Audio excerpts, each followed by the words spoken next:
Soy el río Chili, fuente de agua para todos los arequipeños.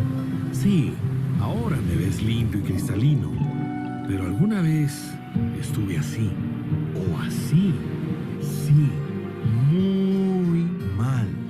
Y eso no me dejaba ayudar a crecer y cuidar a mi querida Arequipa. Así, un día Cerro Verde se dio cuenta de esto y alejó los desagües de mi cauce, tratando el agua y regresándola limpia para que mis amigos ganaderos y agricultores puedan tener mejores productos para Arequipa y el mundo. Y también apoyó a que 500,000 de hogares puedan por fin tener agua potable. Y todo sin afectar el bolsillo de los arequipeños. Por eso estoy convencido de que cuando trabajamos juntos podemos lograr resultados increíbles.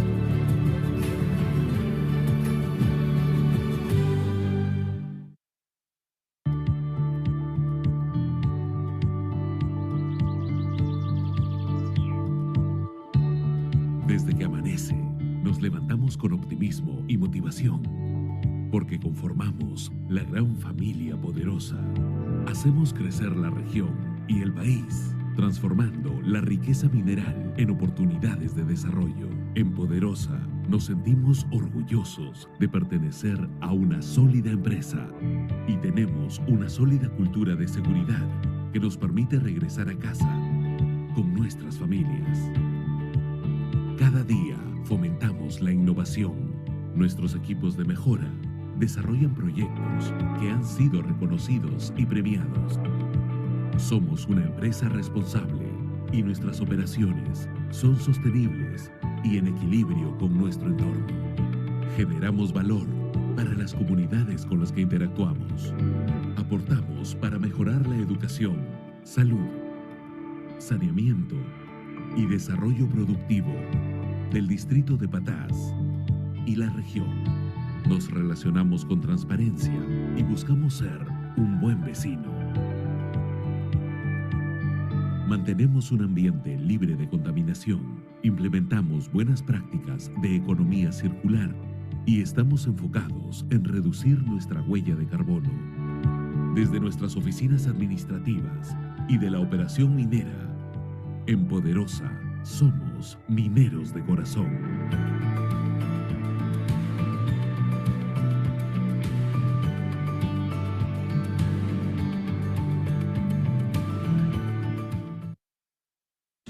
En un mundo que exige cada vez más transparencia y sostenibilidad, una empresa peruana da un paso adelante y demuestra que otra minería es posible. Southern Perú ha sido reconocida con 2 importantes certificaciones internacionales, The Cooper Mark y The Molybdenum Mark. Estas certificaciones avalan sus buenas prácticas en derechos humanos, medio ambiente, trabajo justo y desarrollo de comunidades. No se trata solo de producir más, se trata de hacerlo bien.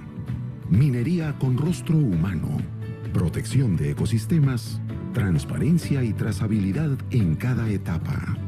Por ejemplo, desarrolló los humedales más extensos de la costa peruana que se han convertido en un refugio de biodiversidad. Inversión conjunta para la represa de Cularjahuira, que beneficia a más de 500 hectáreas agrícolas. Southern Perú no solo invierte en minerales, invierte en futuro y forma parte del top 5 de empresas con mayor inversión en obras por impuestos en el país.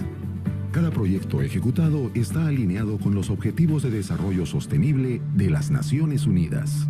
La minería del futuro no es solo eficiente, es justa, humana y comprometida con el Perú. Súmate a la minería responsable. Comparte esta historia. Southern Perú, minería que crece contigo.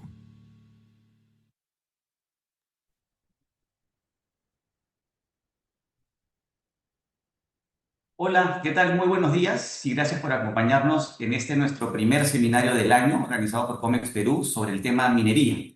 Es un gusto contar con su presencia y abrir este espacio de análisis en un momento clave para el país. El 2025 fue un año histórico para la minería peruana.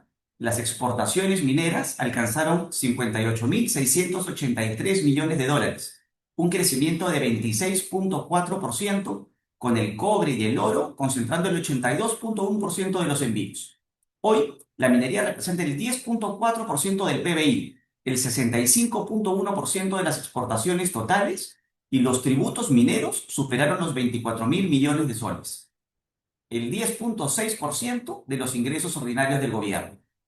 Sin embargo, estos resultados no deben hacernos perder de vista dos desafíos estructurales que enfrentamos. Uno de los más críticos es el avance de la minería ilegal. En 2025, las exportaciones de oro asociadas a esta actividad superaron los 12.000 millones de dólares. Esto no solo representa, una competencia desleal frente a la minería formal, que cumple estándares ambientales, laborales y tributarios, sino también un grave problema de seguridad, informalidad, deforestación y debilitamiento institucional. Para aprovechar el potencial de crecimiento del sector, no basta con combatir la ilegalidad, también es necesario fortalecer el ecosistema formal mediante la promoción de nuevas inversiones. En 2025, la inversión minera acumulada superó los 6.228 millones de dólares, pero el crecimiento productivo fue moderado. La producción metálica aumentó apenas 1,8% y el cobre solo 1,2%. Considerando nuestra cartera de proyectos y nuestro potencial geológico, el Perú podría estar creciendo muchísimo más. Persisten plazos extensos en permisos, superposición de competencias, incertidumbre regulatoria y demoras en el desarrollo de proyectos. En un contexto global donde la transición energética incrementa la demanda por cobre y otros minerales críticos, el Perú no puede darse el lujo de perder competitividad frente a otros destinos mineros. El desafío entonces es doble. Por un lado, frenar con decisión la expansión de la minería ilegal y por el otro, generar un entorno que brinde previsibilidad, eficiencia y confianza para la inversión formal. Si logramos avanzar en ambos frentes, el impacto será significativo. La minería es más que divisas y tributos, es un motor de desarrollo regional, empleo formal y encadenamientos productivos.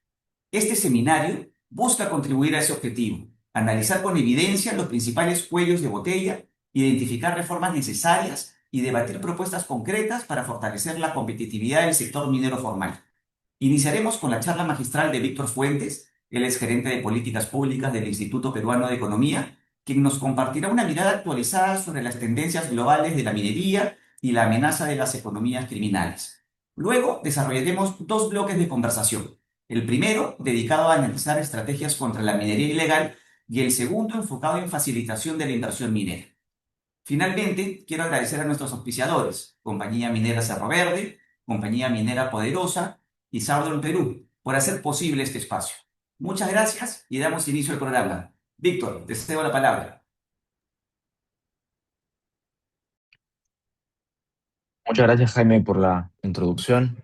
Buenos días a todos los presentes y muchas gracias a COMEX eh, por la invitación. Eh, Creo que ahí se va compartiendo. Unos segunditos. Perfecto. Muchísimas gracias. Para dar pie a los dos paneles que van a continuar, siguiente, por favor. Quisiera empezar con una idea central. El contexto internacional hoy es muy favorable a Peruana, pero el país no ha logrado traducir ese entorno favorable, esos buenos vientos internacionales en una nueva ola de inversiones de la magnitud que se necesita.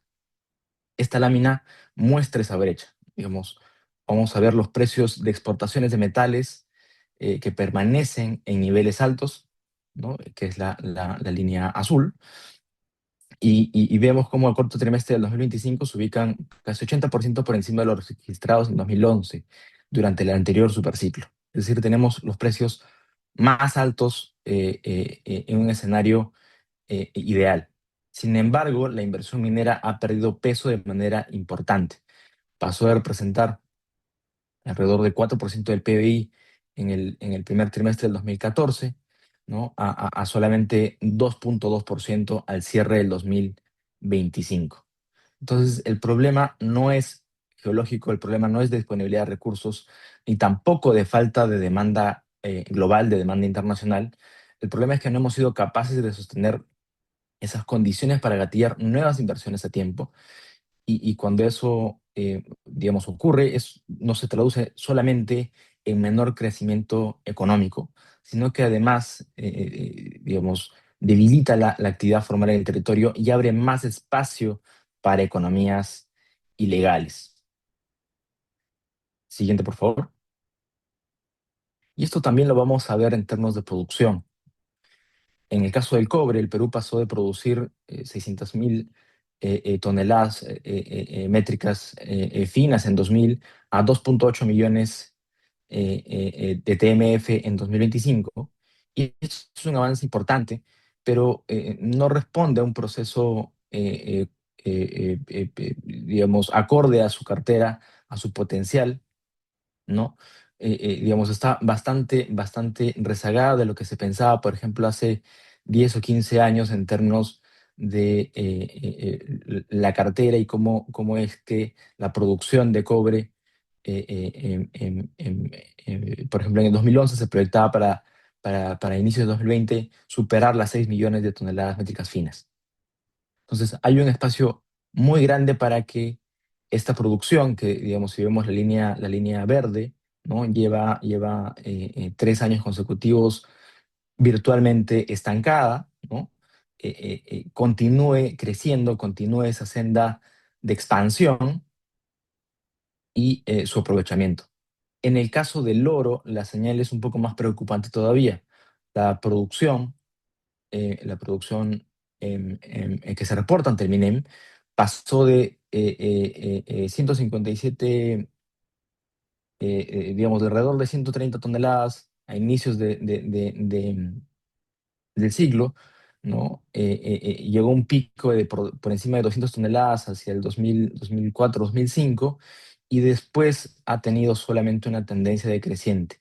A partir del año 2021 vuelve a recuperar algo de ese dinamismo, pero todavía muy lejos respecto a esos niveles de inicios de siglo, ¿no? Y no solamente los niveles, sino también esa tendencia creciente, esa tendencia a expandir la producción. Em, y en ese sentido, ¿no? Digamos, el agotamiento progresivo de los yacimientos emblemáticos, ¿no? Como Yanacocha, urge la necesidad de un contexto internacional sumamente favorable avanzar en la puesta en marcha de estos proyectos.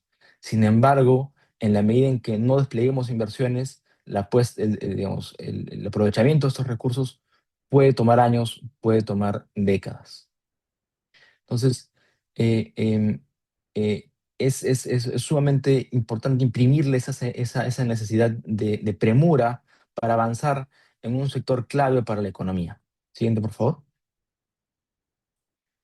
Y acá este es si quieren, el punto de quiebre de esta presentación, ¿no? Mientras que la producción formal de oro cae y la minería legal enfrenta una serie de restricciones, como bien mencionaba Jaime al inicio, la minería ilegal, por otra parte, viene escalando con mucha fuerza.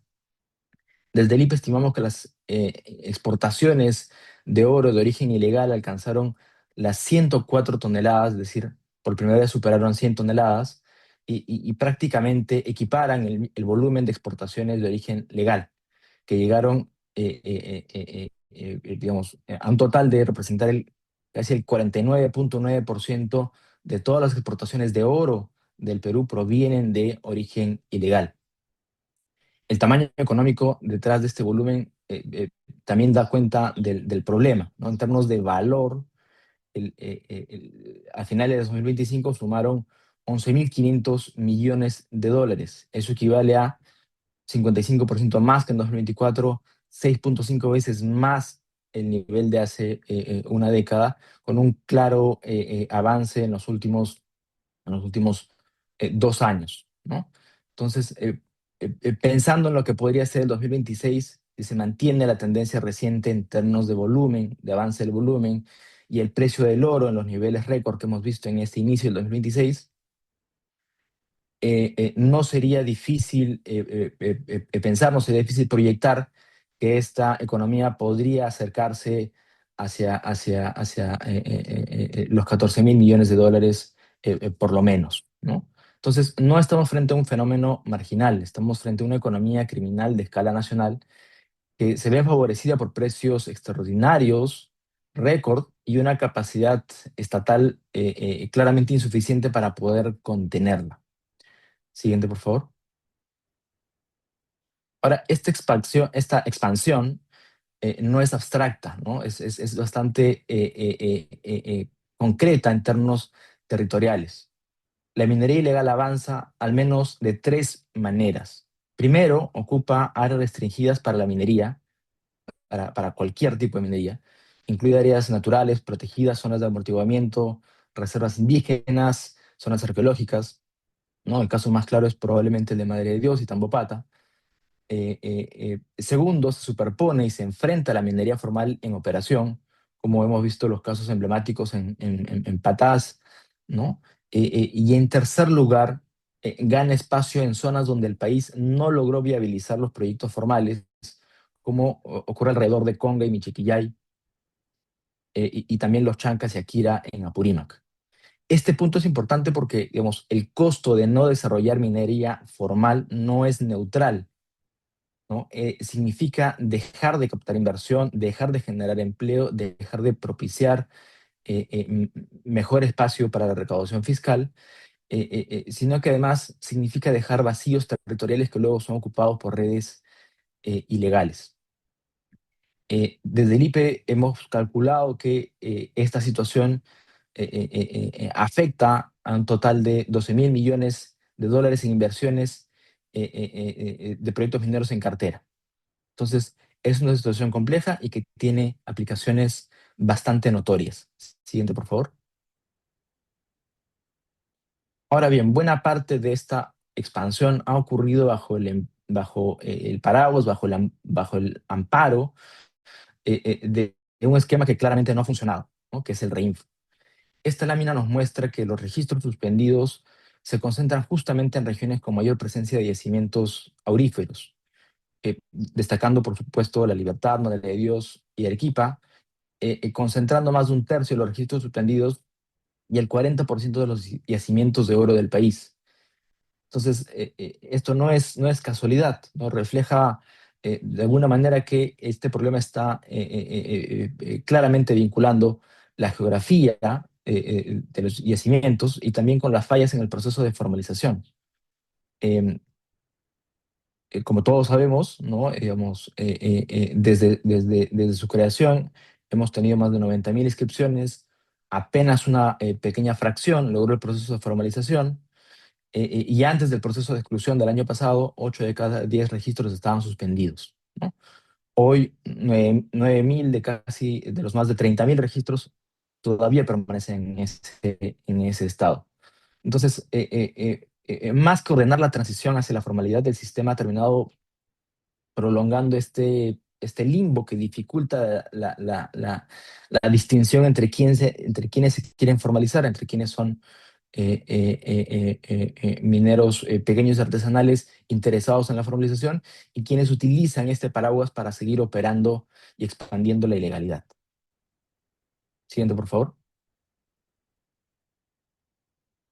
Ahora, la minería ilegal no se explica solamente por lo que ocurre en el eslabón, en el punto vinculado a la extracción. También hay que mirar lo que pasa, como se dice, en el sector agua hacia arriba y agua hacia abajo en la cadena, ¿no? En esta lámina vemos que el número de nuevas empresas procesadoras y comercializadoras crece al ritmo del precio del oro. En lo que va del 2026, en promedio, ¿no? Digamos, cada mes se registran 102 empresas procesadoras y 45 comercializadoras nuevas. Eso quiere decir que la expansión del negocio ilegal no solamente está en la parte de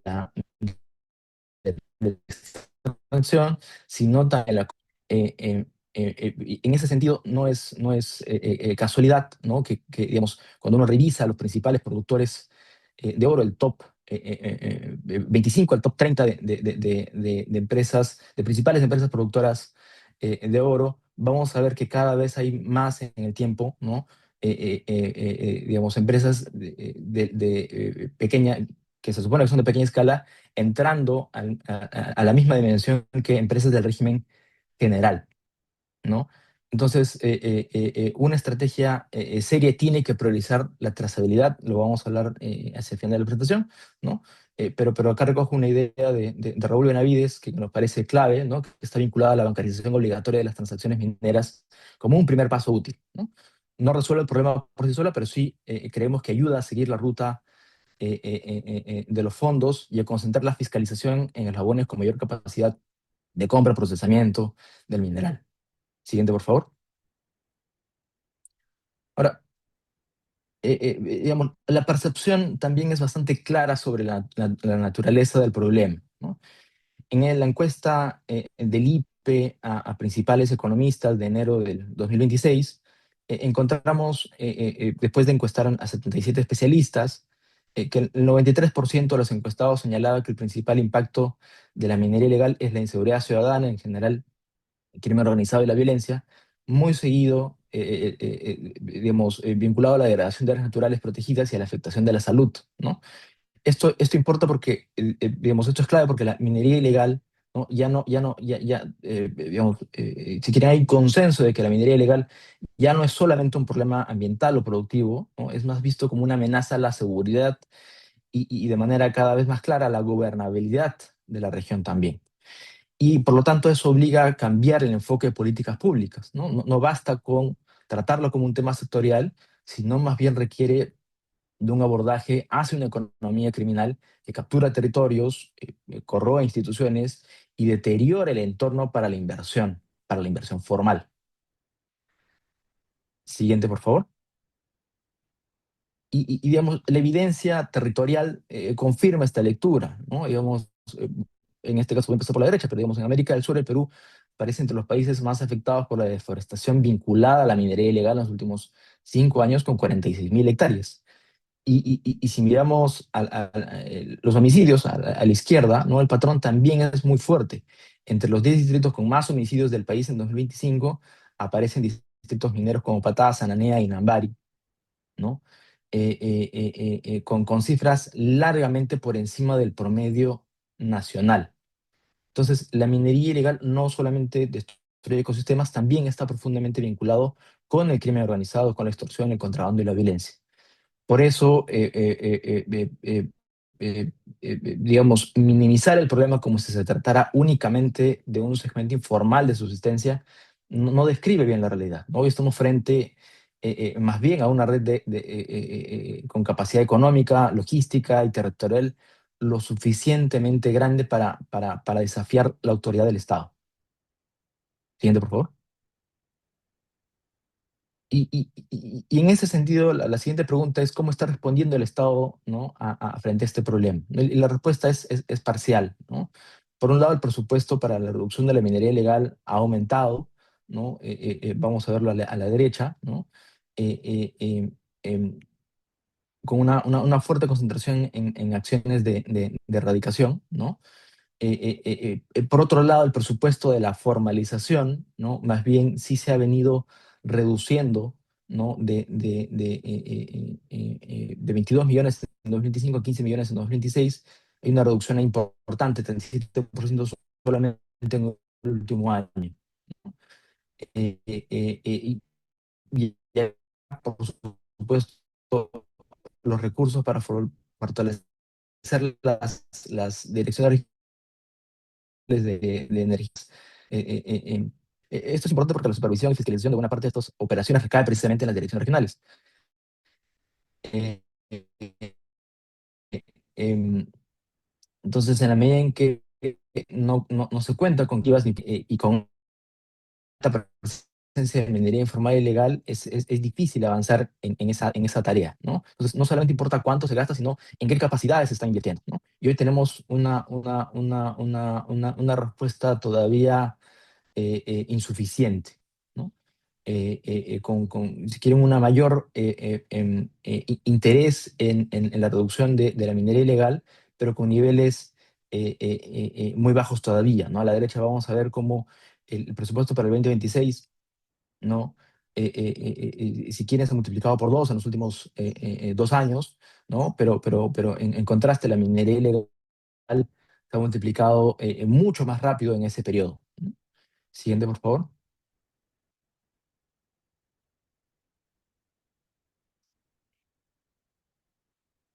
Sí, siguiente, por favor. Ahí está. Cierro con esta lámina porque creo que resume bien lo que desde el IPE creemos que debería priorizarse, ¿no? No existe una sola medida capaz de resolver el problema, ¿no? Urge una estrategia integral digamos, que permita actuar en diferentes frentes. Lo primero es que requerimos una formalización realista y exigente, no un régimen indefinido que prolongue la ambigüedad y le brinde espacio a las economías ilegales. Debería ser parte de la discusión de fondo eh, eh, y, y claramente lo que está ocurriendo hoy en el Congreso no abona en esa dirección. Un segundo punto tiene que ver con la trazabilidad, ¿no? El Estado tiene que concentrarse mucho más no solamente mirar la producción, la fase de la extracción, sino también en mirar agua hacia arriba y agua hacia abajo, ¿no? Hacer esa trazabilidad tanto de los insumos necesarios para la producción de oro ilegal, sino también cómo hacemos para, digamos, analizar con mayor detenimiento esta expansión muy acelerada de plantas procesadoras, empresas comercializadoras y los flujos financieros de su alrededor, ¿no? Si no se ordena la cadena de compra y beneficio, la extracción ilegal seguirá encontrando cómo insertarse en circuitos formales, ¿no? Un tercer punto, no, yo voy a juntar dos de los esfuerzos, tiene que ver con la interdicción y la presencia efectiva del Estado en el territorio, ¿no? Y hemos visto que aquellos lugares donde no se realizó minería formal, se abre espacios para la minería ilegal. Entonces, no basta con operativos puntuales, sino de un control sostenido, ¿no? Que en los últimos meses también tiene que ver con em, digamos, iniciativas vinculadas a reducir los plazos de concesión, que en nuestra mirada también tiene el potencial bastante grande por afectar el desarrollo de la minería formal, ¿no? Y más bien abrir espacio a la minería ilegal. En cuarto, nuevamente voy a juntar dos de esfuerzos, uno vinculado a la coordinación interinstitucional, multinivel, multiactor, y la cooperación transfronteriza, ¿no? Digamos, este problema no se va a resolver solamente con el MINEM, creo que vamos a discutir eso un poco más en el siguiente panel, sino requerimos un esfuerzo muy articulado con diferentes instituciones, ¿no? Por supuesto, SUNAT, UIF, la Policía, Fiscalía, gobiernos regionales, y otros países vecinos, porque buena parte de la producción también está vinculada a esas zonas de frontera. Y por último, este desarrollo alternativo para aquellos territorios donde digamos, existe la capacidad, existe el espacio, también resulta clave.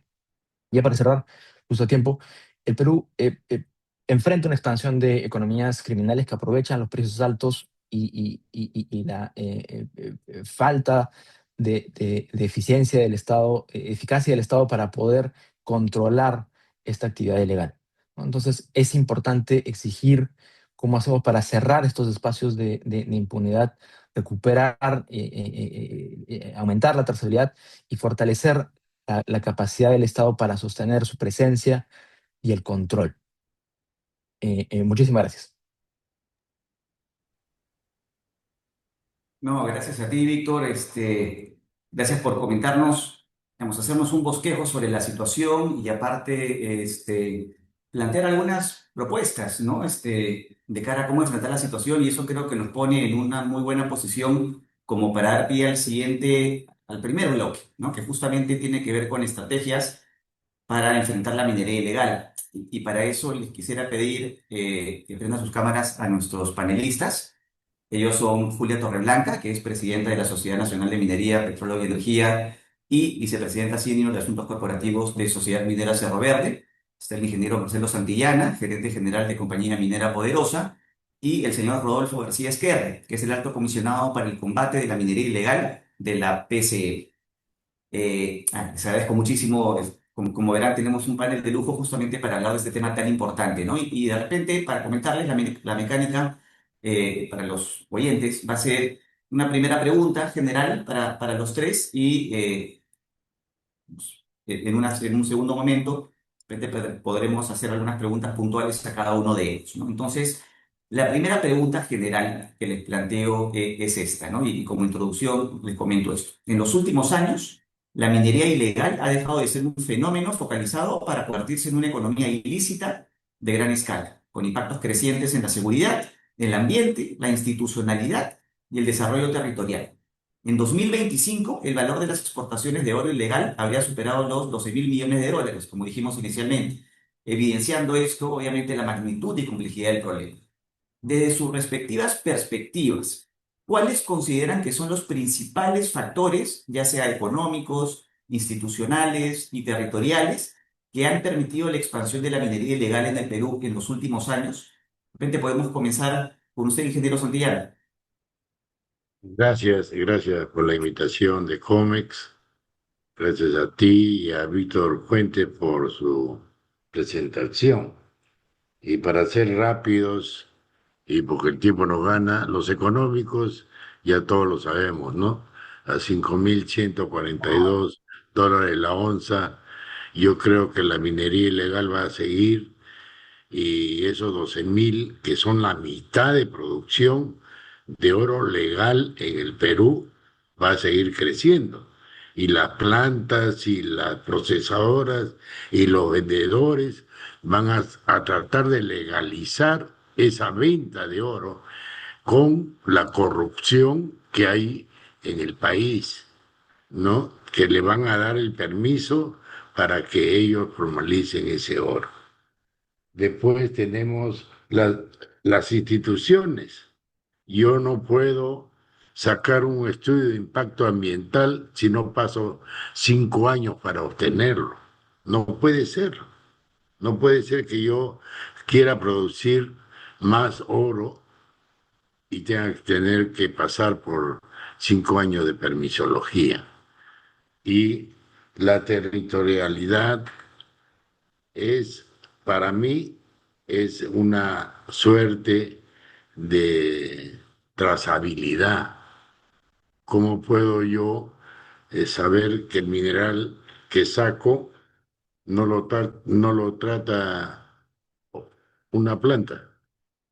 Una planta a 1.000 kilómetros de Poderosa, cuyo costo de transporte es vital.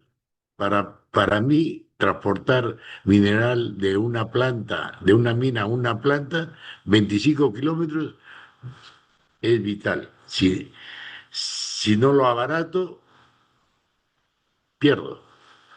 Imagínese 1.000 kilómetros. Gracias. No, no, muchísimas gracias a usted. Julia. Sí, no, sin duda hay muchas causas para que la minería ilegal se haya expandido de esta manera y una de ellas es el precio del oro. Sin embargo, no es solo eso, es la falta del control del territorio que tiene nuestro estado en general, la falta de presencia, de cumplimiento del derecho, de la ley. Y yo le atribuyo al Reinfo gran parte de esta expansión. El Reinfo es un régimen que se creó de manera temporal a fin de permitir la formalización de aquellos mineros que habían iniciado actividades de manera ilegal. Sin embargo, no ha resultado como se había pensado o no ha cumplido el objetivo. Y lo que se ha convertido es en un régimen pernicioso, en una carta blanca para que muchos ejerzan la minería, escudados con un papelito que dice Reinfo, no pueden ser denunciados o no podían ser denunciados penalmente por cualquiera de los delitos que vienen cometiendo, incluido el delito contra el medio ambiente, porque cuando un policía o un fiscal se acerca a una persona que tiene un RIFO, no verifica si está suspendido o no, y hay una oportunidad grande para lograr de que ese padrón de reinfos actuales siga en revisión y se siga depurando como se hizo el año pasado. Entonces el reinfo tiene gran parte de culpa, digamos así, este régimen ha permitido que se multipliquen los mineros ilegales, la falta de presencia del Estado, como decía hace un momento, y el respeto al derecho también, al cumplimiento de la ley, el precio del oro Y a veces también son las propias condiciones territoriales de nuestro estado, porque como decía Marcelo, para una empresa formal le cuesta mucho el poder movilizar mineral. Sin embargo, les comentamos que aquí por Arequipa vemos varios camiones de mineros ilegales sin control alguno. Entonces, esa presencia del Estado es elemental para lograr que tengamos mayor control. Sin duda, hay factores externos y hay países y economías, sabemos de algunos mercados como India y Emiratos Árabes Unidos, que tienen unos estándares de verificación más laxos y reciben casi la mitad del oro peruano, dificultando la trazabilidad y permitiendo en grandes volúmenes de oro ilegal ingresar al comercio internacional. Esto es información que hemos tomado del IPE también, Víctor, por si acaso, y le agradecemos siempre. Y sin duda necesitamos nosotros también poner atención al hecho de un tema coyuntural de falta de empleo y de necesidad de la población, que ese es otro de las razones, y se permitió la explosión de la minería ilegal durante la pandemia, cuando todos estábamos concentrados en atender la pandemia. Esta actividad ilegal que se ha convertido en la actividad criminal más grande del país y con mayor impacto negativo, siguió creciendo. Entonces, esto es algo que tenemos que poner mucha atención y ante las próximas elecciones asegurarnos de que los candidatos por los que votamos nos presentan no solamente un sólido plan para luchar contra la minería ilegal, sino que además tienen sus campañas financiadas de manera formal también. Gracias, Jaime. No, gracias Julia, y creo que eso es bien importante siempre resaltarlo, ¿no? Que en realidad, sí, pues actualmente la minería ilegal es la economía ilícita más importante, por encima del narcotráfico. Y no solamente es algo que afecta en los lugares o las zonas de influencia en donde se realizan las acciones mineras, que muchas veces son zonas alejadas de repente, sino que también esto ya ha ido carcomiendo la sociedad y la estructura social del país, ¿no? Y lo vemos que tiene consecuencias muy graves en ámbitos urbanos que tienen que ver con extorsión, con trata de personas. Entonces, en realidad sí es un tema grave que tenemos que ver y es importantísimo tomar en consideración que efectivamente es mucho el capital que se mueve con la minería ilegal y que ya está metido en la política. Y por eso es tan importante en las próximas elecciones tener bien claro por quién votar, ¿no? Porque al final hay mucho financiamiento de economías ilegales en la política y eso no lo podemos permitir. Y como tú bien comentabas, siempre hay que, cuando hablamos de esos temas, como que hay que diferenciar, porque, claro, por una parte hay un tema de formalización que tiene que ver con la minería y de repente tienes todo este tema de la minería artesanal y es urgente que en el Congreso se pueda ver alguna ley MAPE, que es la de minería artesanal y pequeña minería, justamente para poner mecanismos de formalización, pero eso no puede significar que podamos romantizar la figura de mineros ancestrales que no existen o de otras personas que al final termina siendo minería ilegal, ¿no? Y buscar prorrogar estos regímenes como el Reinfo consecutivamente, donde al final lo que es una coraza legal justamente para mantener ese status quo que al final impide una buena estrategia para enfrentar esta situación, ¿no? Y creo que ahí va a ser bien importante que nos puedas comentar, Rodolfo, que desde el ámbito de ustedes, que tienen una estrategia bien interesante para combatir el asunto, nos puedas contar cómo lo ven. Sí, Jaime, muchísimas gracias. Buenos días con todos y reitero las gracias por la invitación para participar en este seminario. A ver, con respecto a los factores que han determinado la expansión de la minería ilegal, ¿no? Desde el punto de vista económico, coincido con el ingeniero Santillana, efectivamente el precio del oro, que está por las nubes, ha gatillado muchísimo, ha motivado muchísimo, ¿no? La actividad económica ilegal. Pero también hay que considerar esta especie de normalización que tenemos en nuestro país con respecto a la informalidad en nuestra economía, en general en muchísimas actividades económicas, pero la minería tiene necesariamente que ser una excepción por las características particulares que tiene. Es una operación compleja, difícil, peligrosa, etcétera, que no se puede normalizar de ninguna manera como una economía informal, igual que otras. Entonces, por ahí encuentro algunos factores desde el punto de vista económico. Desde el punto de vista institucional, ha mencionado muy bien Jaime cuando dice que la minería ilegal está moviendo pues muchísimo más dinero que otras economías ilegales como el tráfico ilícito de drogas. Se estima que ahora está moviendo alrededor de 10 veces más, pero el país lo ha venido combatiendo con casi 10 veces menos recursos, una desproporción abrumadora realmente. Entonces, desde el punto de vista institucional o de la institucionalidad, entiendo que uno de los factores que permite esta expansión es precisamente el marco legal pésimo que tenemos todavía para el tema de la minería en general, que ha facilitado más bien la informalidad y la ilegalidad.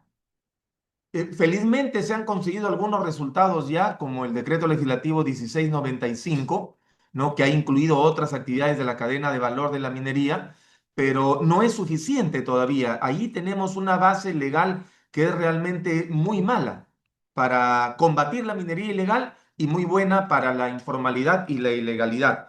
Pero también está en esa institucionalidad la falta de recursos en las fuerzas del orden, netamente para la parte de interdicción, que no es lo único que hay que hacer, ahora lo vamos a explicar, la debilidad institucional a partir de la corrupción.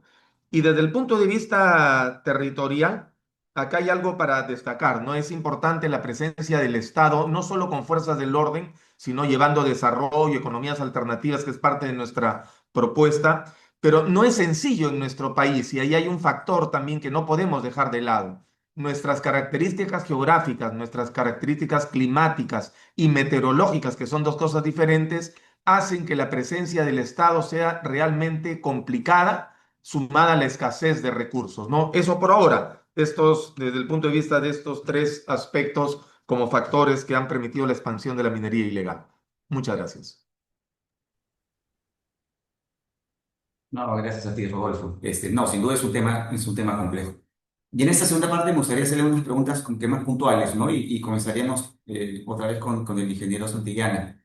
Eh, en diversas zonas auríferas del país, la coexistencia entre minería formal e ilegal plantea desafíos crecientes en términos, otra vez, de seguridad, continuidad operativa y relación con las comunidades. De la experiencia en territorio, ¿de qué manera la minería ilegal viene afectando la operación y el relacionamiento social de las empresas formales? ¿Y qué acciones conjuntas entre el sector público y privado considera prioritarias para enfrentar esta situación? Bueno, respecto a nuestras operaciones, la minería ilegal consume lo que nosotros generamos. O sea, si yo genero una onza de recursos, de reservas, se lo roban. Y a robárselo yo tengo que reponerlo y tengo que invertir para reponerlo, además de la inversión que tengo que hacer para mantener la operación de los años que tengo que mantenerla. Entonces, es una inversión eh, consecuencia del robo de mineral. Esa ilegalidad que viene, ya nosotros venimos sufriéndola hace 6, 7 años, ¿no? Tenemos que seguir combatiéndola con la autoridad y tenemos que seguir combatiéndola con el Estado de Derecho. ¿Cuál es el Estado de Derecho? Las leyes que nos gobiernan. ¿Quiénes defienden las leyes que nos gobiernan? La autoridad. En este caso, en el caso de Patás, se ha formado un CUPAS, que es una suerte de combinación de la fuerza pública de la policía con el ejército, que está comandado y dirigido por, por el premierato, ¿no? Está el general Rodolfo García como jefe de- del premier, ¿no? Del gobierno. Es una experiencia nueva, es una experiencia que está dando frutos. Hemos establecido con ellos 3 lugares de control donde tenemos a las instituciones como la DREN, la SUCAME, la SUNAT, el Ministerio Público, etcétera, de tal manera que se puedan intervenir a vehículos y lo que decía hace un momento, de ver que haya trazabilidad, ¿no? Si hay un volquete que se fuga con mineral, se pueda detener, se vea la trazabilidad de dónde viene y a dónde va, ¿no? Pero eso todavía se está ordenando, ¿no? Sabemos que todo tiene una suerte de periodo, ¿no? Hasta que se consolide y se vuelva una norma y se consolide. Eso es con respecto a nuestra operación. Pero Poderosa no ha seguido, no por esto, por esta dificultad, ha detenido sus relaciones con la comunidad. Y eso se ve con todos nuestros programas a través de la Asociación Patás, que es el brazo derecho de Poderosa con la comunidad y con nuestra área de relaciones comunitarias, ¿no? Seguimos apostando con la comunidad que en cierta forma nos apoya, ¿no? Nos apoya en bloqueo de carreteras, nos apoya en el intento de la delincuencia de poder detener o forzar mayor delincuencia, ¿no? Pero ahí seguimos y seguiremos igual y seguiremos, como dije alguna vez, pelearemos hasta quemar el último cartucho. Gracias.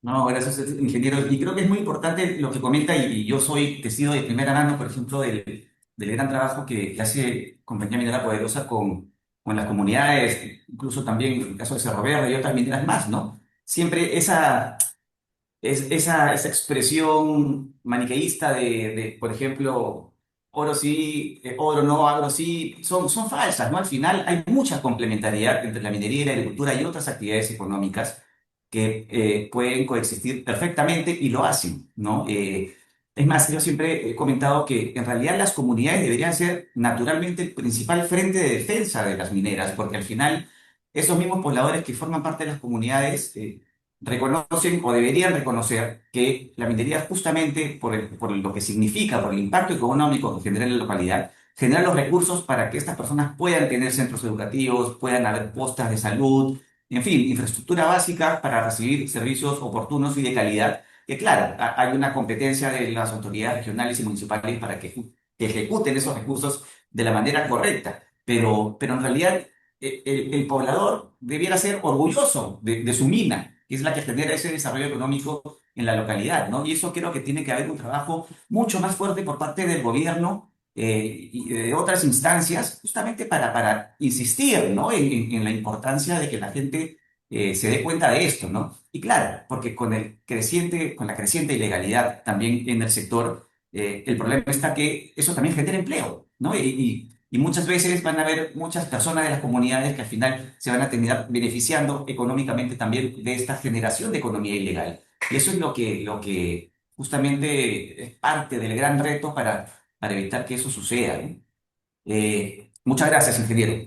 Sabemos que aparte tiene otras actividades, se nos va a dejar más temprano, pero le agradecemos mucho por su participación. Gracias a ustedes. Y Julia, ahora vamos contigo. Eh, la expansión de la minería ilegal tiene efectos que trascienden el ámbito ambiental o fiscal, incidiendo también en la competitividad del sector formal y en las oportunidades de desarrollo en las regiones donde se concentra la actividad minera. Desde la perspectiva del sector formal, ¿cómo está impactando la minería ilegal en el desarrollo de nuevas inversiones y en el entorno de operación de las empresas? ¿Y qué condiciones considera clave para considerar una minería formal que genere mayor desarrollo territorial y legitimidad social? Jaime, muchas gracias por la pregunta. Voy a aprovechar para hacer la distinción entre lo que es la minería ilegal, la minería Buenísimo. informal y además lo que mencionaste hace un momento, la minería ancestral que no existe en nuestro país. Y lo que sí existe son mineros artesanales y mineros en pequeña escala, muchos de los cuales han iniciado sus labores haciendo el penoso ejercicio de pedir permiso al Estado peruano. Digo penoso porque los procedimientos y los permisos son también un dolor de cabeza para el sector formal. Nosotros destinamos muchas personas para preparar permisos y para poder obtener las aprobaciones del Estado para ejercer minería de manera formal, cumpliendo y respetando las normas, el medio ambiente y la salud y sobre todo y seguridad de nuestros trabajadores. Y ese es uno de los principales impactos de la minería ilegal, el no dar las condiciones correctas a aquellas personas que trabajan en la minería ilegal. Mencionabas hace un momento que efectivamente, al ser una de las economías ilegales y criminales, en muchos casos vinculados a la criminalidad por todo el entorno negativo que se suele generar en algunos casos, es que hay mucha población, mucha gente necesitada de trabajo que está prestando servicios a los mineros ilegales, pero en condiciones inseguras, donde no se respeta ni su seguridad ni tampoco su salud, y este impacto lo vamos a ver no solamente en los incidentes o accidentes que se reportan a diario, los muertos que se sabe y se conoce, sino también en el futuro respecto al tema de la salud. Entonces, de por sí la minería es una actividad de riesgo y tomando muchos controles y otros, se producen incidentes también en las minas formales. Sin embargo, la cantidad de incidentes que se producen y a veces no se conocen en la minería ilegal y la cantidad de muertes que se producen por enfrentamientos también entre mineros ilegales es una preocupación que debiera también mostrarse, externalizarse más en nuestra propia población, defendiendo a la persona como centro de todas nuestras actividades.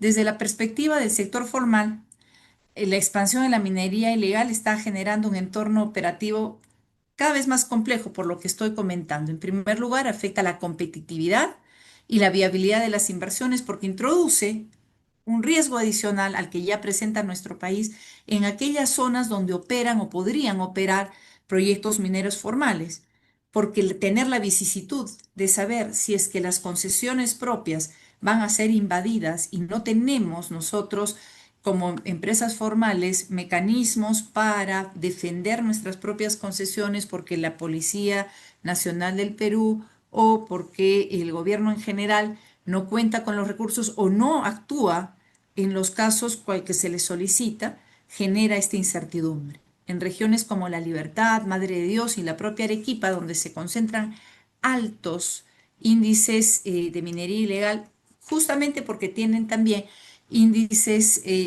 yacimientos de oro en número significativo suspendidos del Reinfo, la presencia de actividades ilegales deteriora estas condiciones de seguridad y eleva los costos de operación para las empresas formales, sobre todo en las vecinas de la minería ilegal. Además, estos episodios de violencia que están asociados a la minería ilegal, como por ejemplo los incidentes que se han conocido en Patás, generan un entorno de incertidumbre que impacta directamente en las decisiones de inversión y en la continuidad de operaciones en zonas de alto potencial mineral, con la consecuencia negativa para los peruanos que dejamos de recibir formalmente los impuestos que pagan estas empresas, cuando la minería ilegal o informal no paga impuestos. A ello se suman los impactos ambientales derivados de la ocupación de riberas, zonas de amortiguamiento y áreas naturales protegidas, lo que no solo está generando hoy día pasivos ambientales, sino que también afecta la percepción ciudadana sobre la actividad extractiva en general, incluida la propia minería formal.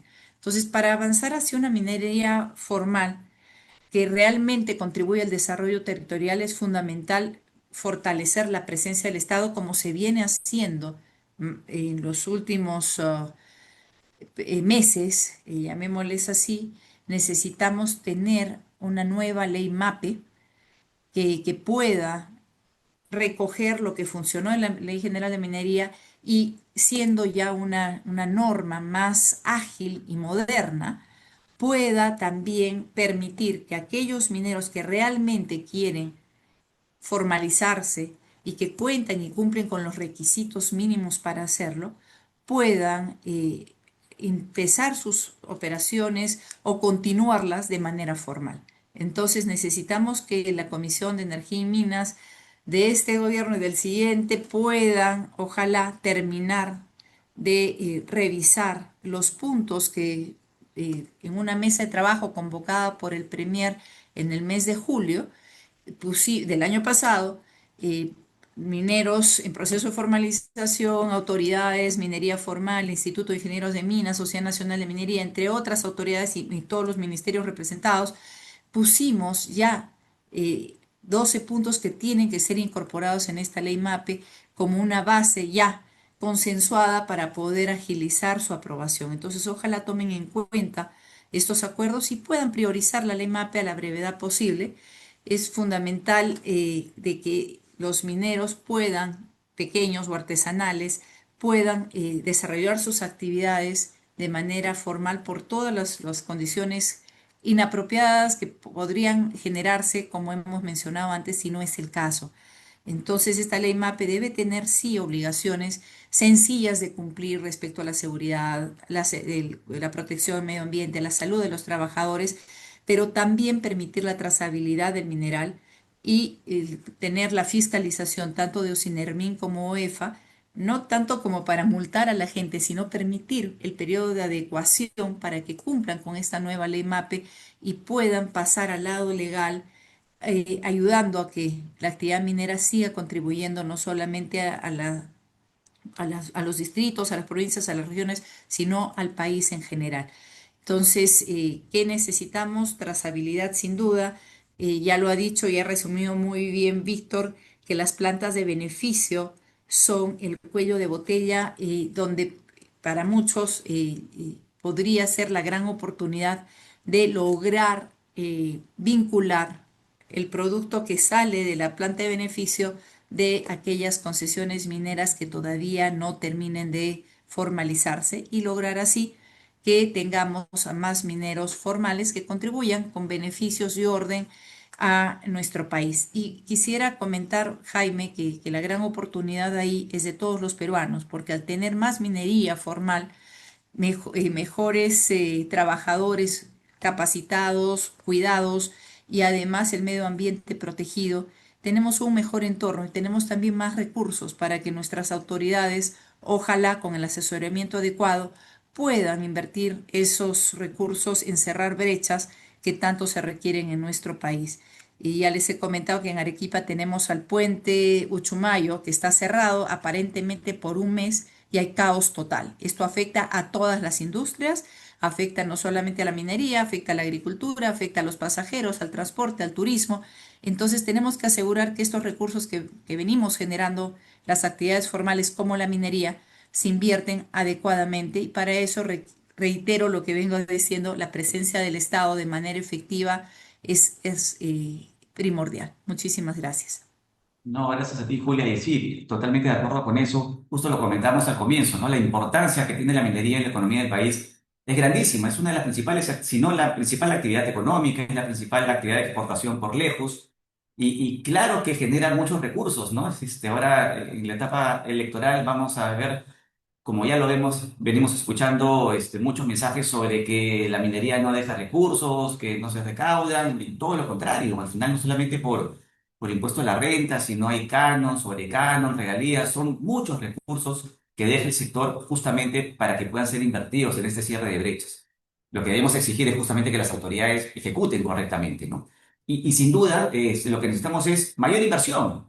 Tenemos mucho potencial aún por explorar y es un costo de oportunidad, ¿no? En las situaciones en las que estamos actualmente con estos altos precios de minerales, ¿cuánto más podríamos estar generando justamente para cierre de brechas que no lo podemos hacer porque hay muchos proyectos que no se terminan de desarrollar? Y eso es algo que debe, digamos, suceder inmediatamente, ¿no? Y estar atentos a quienes justamente propongan como parte de sus políticas tener una labor de promoción de la inversión en el sector que es tan importante como los resguardos ambientales, sociales, de salud que correspondan, ¿no? Que al final los estándares que existen en el país son altos, ¿no? Pero vemos que año tras año este índice de competitividad va reduciéndose, justamente por esta maraña de regulaciones que existen y que hacen más complicada la actividad. Tú has estado hace poco en Canadá, en este gran evento que hay en minería y seguimos bajando y hay otros países que pueden ser más competitivos, ¿no? Al final competimos con otros países por atracción de la inversión. Actualmente tenemos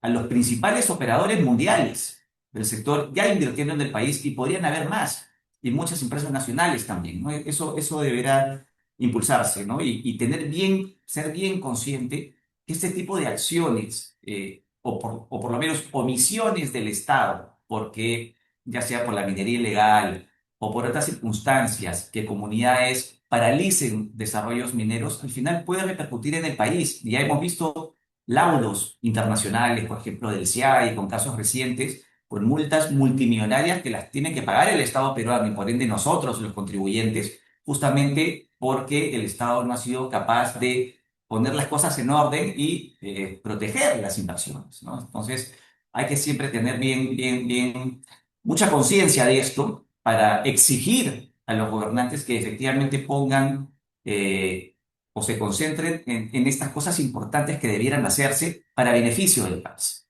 Te agradezco mucho, Julia. Entendemos que también estás un poco por ahí, tienes que realizar algunas acciones, pero te agradecemos mucho tu participación y por tan interesantes aportes que nos das. Me quedo todavía, pero gracias, Jaime, muchísimas gracias. Y sí, creo, perdóname que salga del orden, es importante entender lo que mencionabas. Nuestro país sigue perdiendo competitividad y necesitamos asegurar que la infraestructura para inversiones, no solo mineras, en general, esté lista y los recursos existen. Entonces necesitamos que nuestros próximos gobernantes puedan tomar el reto con responsabilidad. Gracias. Gracias. Y Rodolfo, para terminar contigo, perdón, claro, conversamos sobre estos temas y la respuesta del Estado, frente a la minería ilegal requiere necesariamente articular acciones de control, formalización y presencia efectiva en los territorios, lo que supone coordinación entre múltiples sectores y niveles de gobierno, que no estaría nada fácil. Pero en este contexto, ¿cuáles son hoy las prioridades de la estrategia del Estado para enfrentar la minería ilegal y qué ajustes consideran necesarios para fortalecer su implementación y lograr resultados más sostenibles en el tiempo? Imagino que el tema de recursos es un tema importantísimo, ¿no? Pero imaginemos que estamos en un escenario en el cual hay un nuevo gobierno y el próximo gobernante entiende perfectamente la problemática y te dice: Rodolfo, no te preocupes por los recursos, tú dime lo que hay que hacer y yo te los doy. Muchas gracias, Jaime. Sí, efectivamente, el tema de los recursos es efectivamente fundamental.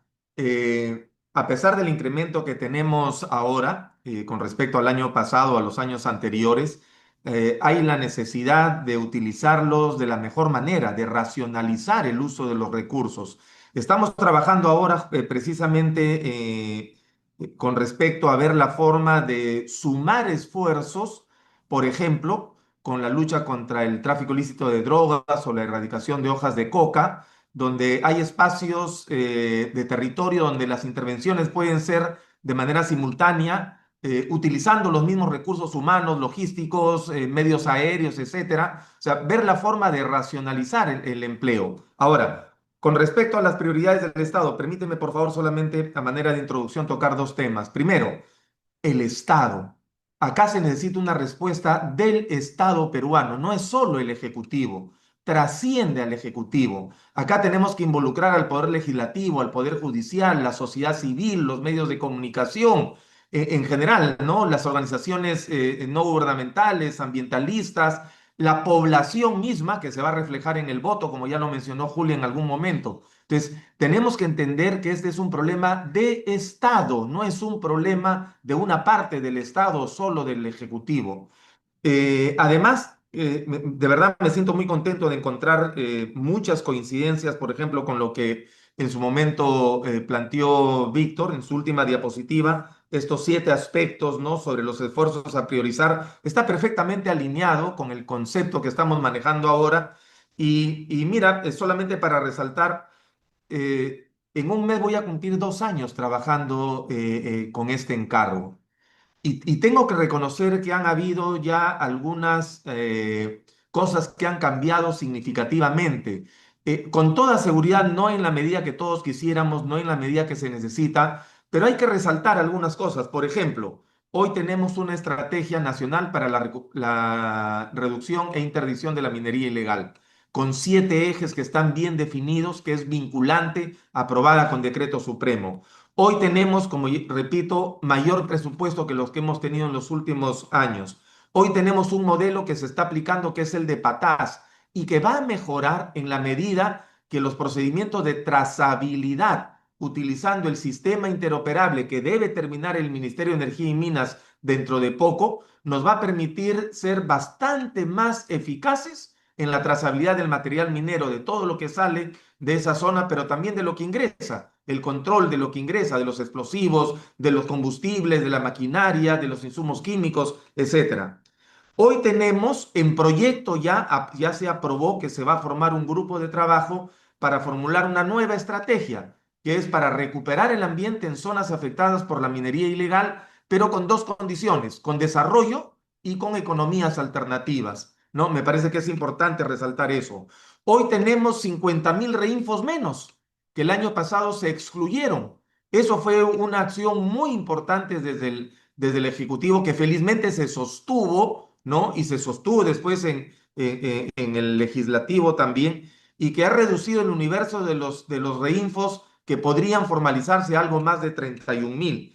Hoy tenemos, repito, el decreto legislativo 1695, que ha sido un aporte importante también desde la Comisión, desde el Ministerio de Interior, etcétera, que ha trabajado intensamente en esto. Y hoy tenemos una mayor acción del Estado en cuanto a las interdicciones. Se han incrementado significativamente. El año pasado hemos realizado 1.037 operativos de interdicción exitosos con un monto de material intervenido que supera los 4.000 millones de soles, bastante por encima del año anterior. Sin embargo, lo que tenemos claro, y ahora voy al foco de la respuesta, es que eso por sí solo no es la solución. La solución, ¿no? Y las prioridades de la estrategia del Estado, en este caso del Ejecutivo, están en tres ejes. Primero, la formalización, y ahí el Ministerio de Energía y Minas tiene un rol importante. Ya se avanzó con las exclusiones, ahora hay que avanzar con formalizar a un gran porcentaje de esos 31.000 reinfos que nos quedan. Segundo eje, la erradicación, pero con una mirada diferente. Yo vengo promoviendo el concepto de que cada vez tenemos que gastar menos en interdicciones y más en control, en fiscalización, trazabilidad incluida, en acciones o intervenciones del Estado para buscar el desarrollo en zonas afectadas por minería ilegal.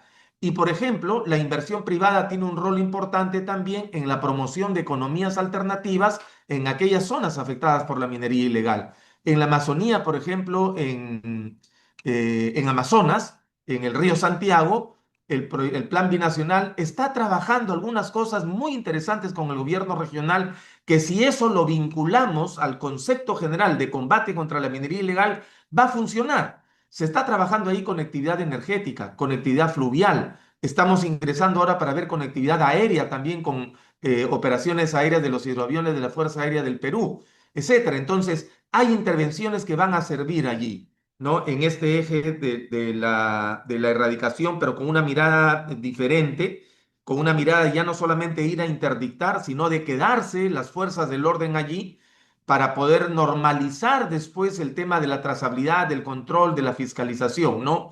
Y el tercer eje que ya he comentado algo es esto de la recuperación del ambiente con esta nueva estrategia, ¿no? Que debemos impulsar todos desde el Estado. Hay muchas instituciones que están comprometidas ya para participar en la formulación de esta estrategia. Nos va a demorar algunos meses hacerla, nos va a demorar algunos meses aprobarla, nos va a demorar mucho implementarla y conseguir el dinero, pero lo importante es que ya hay un concepto, ¿no? Ya hay una estrategia que, repito, va desde la formalización, la erradicación, pero con esa mirada diferente, y la recuperación del ambiente con desarrollo y economías alternativas. Eso es en resumen la estrategia del Estado, Jaime, y nuevamente muchísimas gracias.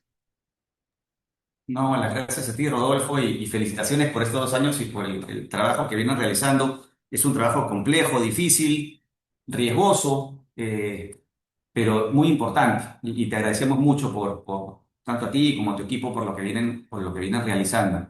Y sin duda nos genera una percepción positiva el que se tengan las cosas claras, ¿no? De la estrategia a seguir.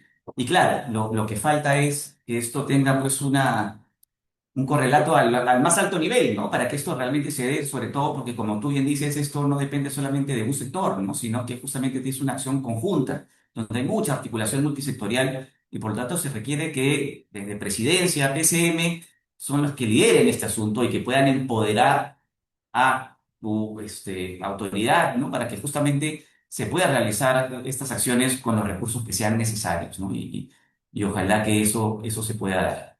No, te agradezco mucho, le agradezco mucho a Julia, al ingeniero Santillana por tan interesante bloque y te cedo la palabra, Dani, para el siguiente bloque. Muchas gracias, Jaime. No, interesantísimo panel y hemos contado con presentadores de lujo. Y bueno, gracias por el pase, Jaime. Muy buenos días con todos. Muchas gracias por acompañarnos en este seminario y ahora en este panel sobre facilitación de inversión minera. Me acompañan hoy tres panelistas con una amplia experiencia en el sector. Patricia Vargas, directora del equipo especializado de seguimiento de la inversión del Ministerio de Economía y Finanzas. Guillermo Vidalón, superintendente de Relaciones Públicas de Southern Copper Corporation. Gabriela García, asesora en gestión de proyectos de inversión en Apoyo Consultoría. Muchas gracias a los tres por acompañarnos y ser parte de esta conversación. Les pido por favor que prendan sus cámaras y mantengan activos sus micrófonos. Hola Patricia, ¿cómo estás? Guillermo, Gabriela, muchas gracias a los tres. Bueno, como sabemos, el país cuenta con un potencial geológico extraordinario, como también se comentaba en el panel anterior, ¿no? Y con una cartera relevante de proyectos mineros. De hecho, según el Ministerio de Energía y Minas, solo en 2026 se prevé el inicio de ejecución de 8 proyectos que representan cerca de 7.600 millones en inversión. Sin embargo, también sabemos que el desarrollo de proyectos mineros en el país sigue enfrentando desafíos importantes, ¿no? Particularmente en materia de tiempos de tramitación, coordinación institucional, predictibilidad regulatoria y gestión social también, ¿no? Partiendo de esa realidad, quisiera empezar con una pregunta general para todos ustedes. Em, el tiempo más o menos es de 5 minutos máximo para poder aprovechar todo este tiempo que tenemos hasta las 10. Así que nada, les pido su apoyo con eso. Y con ello la pregunta general. En un contexto internacional marcado por una creciente demanda de minerales críticos para la transición energética, el Perú tiene una oportunidad muy importante para atraer las inversiones. Sin embargo, para esta nueva ola de inversiones para que esta nueva ola se materialice, sería clave generar condiciones adecuadas para su desarrollo. Y en su opinión, ¿cuáles son estas condiciones indispensables que consideran ustedes indispensables, ya sea institucionales, regulatorias, sociales, que el Perú necesita fortalecer para asegurar que los proyectos mineros puedan desarrollarse de manera oportuna y sostenible en los próximos años? Tal vez comenzamos contigo, Patricia, desde la perspectiva del Estado. Muchas gracias, buenos días. ¿Me escuchan bien? Sí. Perfecto. Sí, gracias. Bueno, nada, ante todo agradecerle a COMEX por este espacio. Bueno, en el Perú tenemos muchos retos respecto a ese tema, ¿no? De hecho, las estadísticas que tenemos respecto a los proyectos mineros nos preocupan desde el Ministerio de Economía por los plazos y la cantidad de trámites que esto involucra, ¿no? Si partimos, como ya lo mencionó Julio, nuestros anteriores expositores, que en lugar de tomar 2 años, nuestros procesos duran 6 a 7 años, pues sí, tenemos que tener una mirada mucho más proactiva para poder reducir esto, ¿no? Entonces, condiciones indispensables, la predictibilidad, ¿no?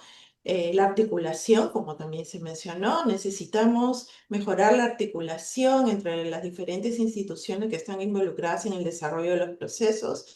Ese es por un lado. Respecto a la predictibilidad, necesitamos también mayor homogeneidad respecto a los criterios que se aplican frente a la aprobación de los diferentes proyectos mineros. Esto es algo que también nos preocupa mucho porque hay mucho, digamos, diferencia de opiniones, por así decirlo, entre las instituciones involucradas, ¿no? Y bueno, también sofisticación de nuestros procesos, ¿no? Nos hemos quedado en procesos de probablemente hace 20 años, donde todavía se hacen algunos de manera manual, tenemos que mejorar la interrelación de ellos, la interconexión también para poder hacer que todo el desarrollo de los proyectos mineros pueda verse mejor implementados y en menor tiempo, ¿no? Eso es lo que podría decir en una primera aproximación, Daniel. Muchas gracias, Patricia. Vamos contigo, Guillermo. Buenos días con todos. Yo también me sumo al agradecimiento a COMEX por esta iniciativa y obviamente a todos los que me han antecedido. Yo creo que cuando un país se enfrenta a un problema tan grande como el que tenemos el día de hoy con la minería ilegal, uno tiene que actuar con una visión más estratégica, no solo como Estado, sino como sociedad. Y ahí tenemos que unificar criterios. ¿Y a qué me refiero? ¿Cuál es el riesgo mayor el día de hoy respecto a términos ambientales, términos sociales, términos productivos? ¿La minería ilegal asociada a la criminalidad o la minería formal? Si tenemos claro que la minería formal cumple con normas ambientales, genera desarrollo económico y social en zonas donde otras actividades económicas difícilmente logran un desarrollo y una rentabilidad adecuada. ¿Por qué no tenemos una visión de Estado en el cual, primero, con las operaciones actuales que desean ampliar sus operaciones, ¿por qué no confiar en ellos? ¿Por qué no hacer una especie de fast track, una declaración jurada? Y decir, yo me comprometo en hacer tal y tal cosa. Porque ¿qué es lo que sucede el día de hoy? Cuando uno quiere desarrollar un proyecto, te dicen, primero tienes que hacer tu estudio de impacto ambiental. Ok, el estudio de impacto ambiental tiene un montón de requisitos del tema hidrogeológico, geológico, etcétera, social, varias cosas que tienes que cumplir. Pero como no tienes la posibilidad de ingresar a un territorio que ha sido invadido por mineros ilegales y que es parte de tu concesión, nunca nunca logras concretar el estudio. Entonces, como sociedad, tenemos que ganar ese espacio a la minería ilegal y a la criminalidad. Entonces, con los mineros formales, que ya tienen presencia, que ya tienen una historia en el país, ¿verdad? Yo diría, hagamos una declaración jurada, que el Estado confíe más con las empresas nuevas que vienen al país, con un prestigio internacional enorme, porque acá afortunadamente la minería de primer mundo se encuentra en el Perú y está interesada en el desarrollo de los proyectos mineros. En cambio, del otro lado tenemos el riesgo. Entonces yo creo que si no hay una conciencia al interior de nuestra sociedad y obviamente del Estado, de qué significa, qué es más riesgoso, las muertes, el incumplimiento con normas laborales, la salud de los mismos trabajadores, etcétera, yo tengo que sumar a toda la estrategia previa que señaló Rodolfo Esquerre, ¿no? Decirle, oye, yo necesito, porque él nos ha señalado 4.000 millones han invertido de soles. Eso es 1.200 millones de dólares. ¿Y cuánto ha avanzado la minería ilegal en términos del oro? 12.000 millones. O sea, estamos 10% luchando frente a un 100%. Y no va a tener el Estado Nacional recursos suficientes como para enfrentar ese desafío solo. Y también el sector privado va a decir, yo no voy a invertir si no tengo una posibilidad cierta de rentabilidad. Por eso es que tenemos que hacer esta opción entre la oportunidad y el desafío. Y si la minería formal me representa una oportunidad, creo que esa es la ruta que debemos seguir. Vean, Víctor Fuentes, y creo que avísame por favor si es que ya estoy con el tiempo. Víctor Fuentes, por ejemplo, nos señaló de que estamos en un entorno internacional favorable para el desarrollo de la minería peruana. Eso es cierto, pero no es solo el entorno favorable para la minería peruana, es para todos los países productores de minerales. Entonces, ¿qué es lo que va a pasar con la economía internacional? Que si el Perú no permite la producción, desarrollar sus proyectos mineros, esos capitales se van a ir a otros países.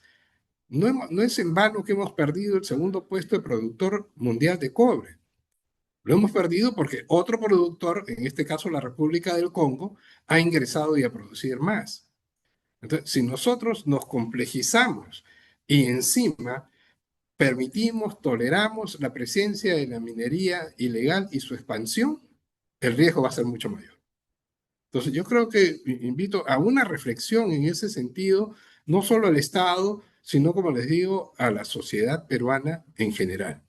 Medidas puntuales, sí, se pueden tomar y se pueden plantear, ya los han mencionado quienes me antecedieron el uso de la palabra, pero esta visión de frente a un riesgo y frente a la oportunidad, ¿hacia dónde voy? Creo que ahí tenemos que alinearnos todos. Gracias. Gracias, Guillermo, definitivamente. Vamos contigo, Gabriela, de nuevo la pregunta. ¿Cuáles son las condiciones indispensables que el Perú necesita para fortalecer, para asegurar que los proyectos mineros puedan desarrollarse de manera oportuna y sostenible? Muchas gracias, Daniela, por la pregunta, y también me sumo a los saludos y al agradecimiento de todos los participantes y que han sido parte de los dos paneles. Agradecer a COMEX por abrir este espacio de diálogo y de conversación, porque creo que en esta coyuntura que estamos cerca de comicios electorales, es importante saber cuál es el estado situacional y cuáles son las decisiones que como Estado tenemos que tomar, ¿no? Y que cómo esas decisiones van a estar contenidas en propuestas programáticas que los candidatos van a ofrecer, digamos, en esta oferta electoral. Entonces, creo que es importante, sobre todo en este contexto en el cual nos encontramos. Creo que la respuesta, digamos, y con cara a no irme más allá de a los 5 minutos para poder responderla, para poder estar acotada, es que si bien, igual como el IPE describe, nosotros tenemos un contexto de una oportunidad, digamos, donde tenemos un pipeline de proyectos que podrían estar saliendo más allá del tema de ampliaciones, sino nuevos proyectos greenfield.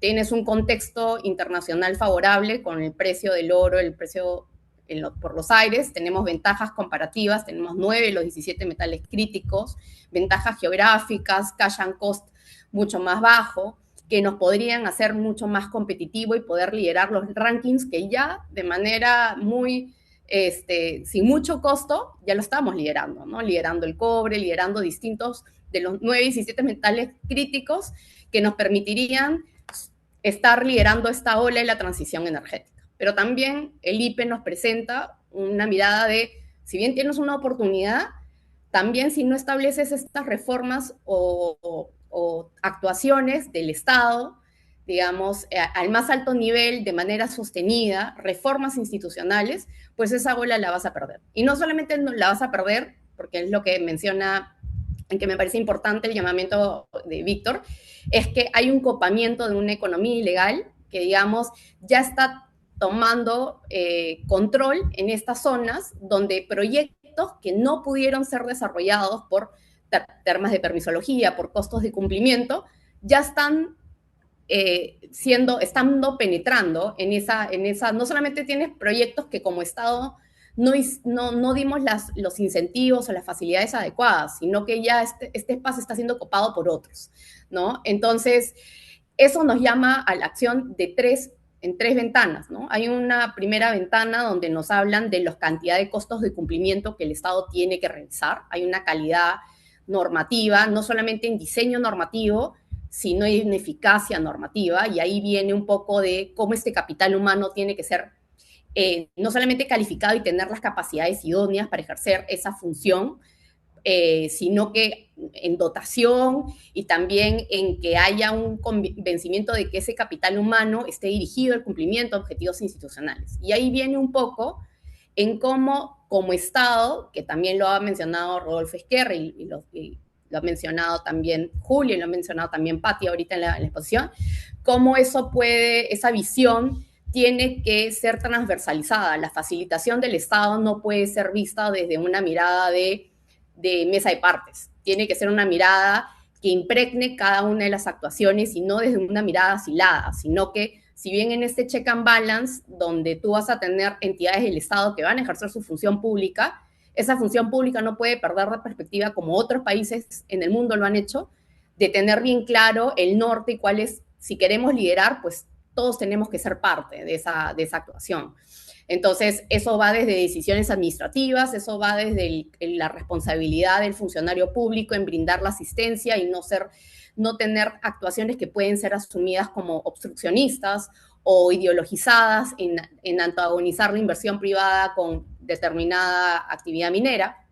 Entonces, digamos, ese mantra va a tener que estar impregnada en toda la institución como Estado, ¿no? Entonces tú tienes un tema de calidad regulatoria que tiene costos de cumplimiento, revisar, y hay todo un tema donde tú estás viendo experiencia comparada de Argentina, Chile, que te están sacando paquetes de RIGI y de un montón de todos estos shocks de que te reducen y te atraen la inversión, no teniendo las ventajas que nosotros como país tenemos, ¿no? Entonces, eso nos invita a nosotros a revisar nuestro texto único ordenado minero, ordenar, estoquear nuestro marco normativo, simplificar no desde una mirada automatizada, sino quitando grasa y también viendo qué norma es relevante y qué no, qué es relevante controlar, qué no, qué tiene que ser revisado ex post. Hay mucha experiencia comparada que no quiero entrar ahorita a desarrollar, pero tienes casos de Canadá donde tú tienes o esquemas de proyectos que por el nivel de riesgo son evaluados. No puedo tratar a una industria de manera, tengo que aplicar como derecho, aplicar tratamiento diferenciado, ¿no? Si un riesgo de un proyecto se evidencia que no hay el mismo impacto, por ejemplo, exploración, y quiero trasladar incentivos para que hayan más pipeline de proyectos, pues tengo que hacer como política distintos, tirar zanahorias y establecer marcos regulatorios que entiendan y faciliten esa inversión. Entonces, tú tienes un gancho de regulación que viene desde calidad normativa y eficacia normativa, capital humano. Tienes un marco institucional y presencia del Estado, que es lo que ha desarrollado ahorita, no quiero repetir, porque digamos ese ordenamiento territorial, y que garantizar la efectiva presencia del Estado, porque la inversión privada tiene que tener a un Estado de derecho que funcione, ¿no? Por el otro lado, tener instituciones robustas, más allá del tema de la facilitación de la inversión privada, que se garanticen un ecosistema idóneo, y eso te habla el Business Red y te habla un montón de barómetros, digamos, del Instituto Fraser y todos, de que necesitas generar un ecosistema idóneo para la inversión. Que en todo caso ya voy a entrar a desarrollar, no me quiero ir del tiempo establecido. Gracias. No, gracias, Gabriela. Sí, y a esto sumaría un liderazgo y un liderazgo en sí en el sector y en el gobierno y claros objetivos, ¿no? Que faciliten estas inversiones. Y lo que decías tú al comienzo, ¿no? La importancia, la relevancia de esta época electoral de justamente elegir un líder de gobierno que nos lleve a ese punto, ¿no? Bueno, y ahora vayamos a las preguntas específicas. Comenzamos contigo, Patricia. Quisiera profundizar un poco en el tema de los tiempos de desarrollo de proyectos. Según estimaciones del IPE, el tiempo promedio para desarrollar un proyecto minero en el Perú puede alcanzar alrededor de 40 años e incluso hasta 62 en el caso del cobre, lo que supera ampliamente el promedio internacional que suele estar entre 14 y 17 años dependiendo del mineral. Esta brecha claramente afecta a la competitividad del país como destino de inversión y suele estar asociada a factores como complejidad de procesos, de permisos, falta de quizás de coordinación entre entidades, como ya lo han mencionado anteriormente. Entonces, en ese contexto y considerando que el rol del MEF tiene en este seguimiento de las inversiones estratégicas, ¿qué medidas concretas consideras podrían impulsarse para mejorar la articulación del Estado, reducir estos cuellos de botella y dar mayor predictibilidad al desarrollo de proyectos mineros? ¿Dónde ves las mayores oportunidades de mejora hoy? Gracias, Daniela. Bueno, sí, de hecho, desde el Ministerio de Economía hay una gran preocupación respecto a los plazos, ¿no? Como lo has mencionado, esta cantidad de años que toma el desarrollo de un proyecto minero, pues no es admisible, ¿no? Dentro de esos procesos hay dos en especial que nos preocupan. Uno que es el tema de gestión ambiental y el otro, todo lo que tiene que ver con relacionamiento con comunidades, ¿no? Todos los procesos de consulta previa, ¿no? Un proceso de gestión ambiental que no debería tomar 7 meses según nuestro marco normativo, muchas veces supera los 36 meses, y en consulta previa un proceso que debería tomar 4 meses, muchas veces supera 12 meses, ¿no? Entonces, ahí sí, hay mucho espacio de mejora, ¿no? Como mencionó Gabriela, una medida que estamos estudiando es la aplicación de marcos regulatorios diferenciados, ¿no? No podemos medir todos los proyectos y todos los tipos de procesos de la misma manera, ¿no? Eso no tiene que examinarse a mayor profundidad. Dentro del Estado hay una iniciativa muy interesante que desafortunadamente, bueno, por todo este complejo clima político, institucional que se ha tenido en los últimos años, ha avanzado un poco más lento, que es la ventanilla única, digamos, digital para minería. Esa es una iniciativa muy interesante que estamos tratando de retomar e impulsar, ¿no?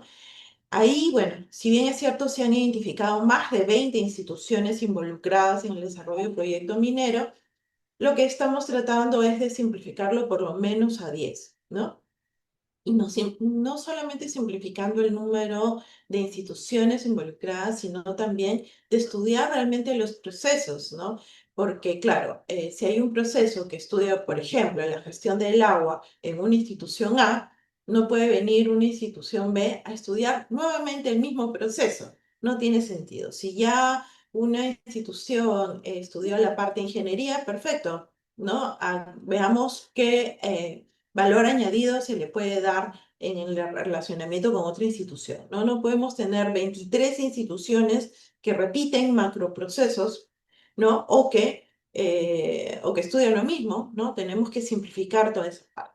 Entonces ahí sí necesitamos avanzar con eso. Sí, bueno, esta ventanilla única, si bien lo que trata es de concentrar todo, ¿no? Y poder hacer